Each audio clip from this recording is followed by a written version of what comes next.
એનું આવેદન વધશે. હું અમરેલીથી એડવોકેટ નવચેતન પરમાર.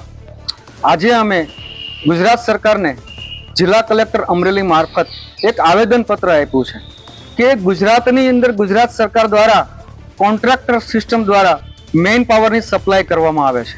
એમાં વર્ગ 3 અને 4ના કર્મચારીઓની સપ્લાય પણ કરવામાં આવે છે. આ એલોસિસ નામની જે કંપની છે કોન્ટ્રાક્ટની, એમના દ્વારા રાજુલા જનરલ હોસ્પિટલની અંદર 40 જેટલા કર્મચારીઓને મેઇન પાવર પૂરો પાડવામાં આવેલ છે.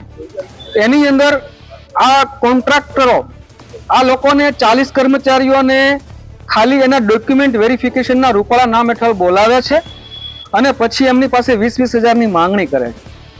અને એ 20,000 જેવી રકમ એ ન આપે તો કેમ પ્રકારે ખોટી રીતથી સસ્પેન્ડ કરવામાં આવે છે.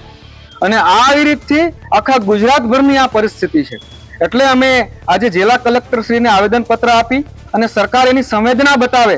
અને આ ગરીબ માણસો કોઈ ગુજરાતમાં કોઈ જગ્યાએ અવાજ નથી ઉઠતો, એટલા માટે કે અવાજ ઉઠાવે અને સસ્પેન્ડ કરી નાખવામાં આવે છે. ગરીબ માણસોના પેટનો સવાલ છે.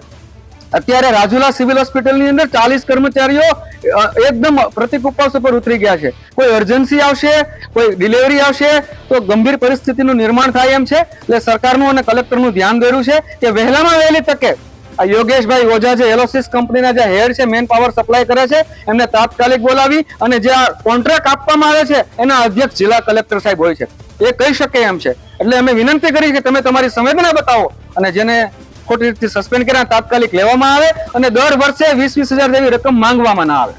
આ સરકારને કલેક્ટર શ્રી મારફત આ 40 કર્મચારીઓએ એવું પણ ગણાવેલ છે કે 23/12/24 સુધીમાં જો એમને ન્યાય નહીં મળે તો ઈચ્છા મૃત્યુ માટેની માંગણી પણ આ લોકોએ કરી છે.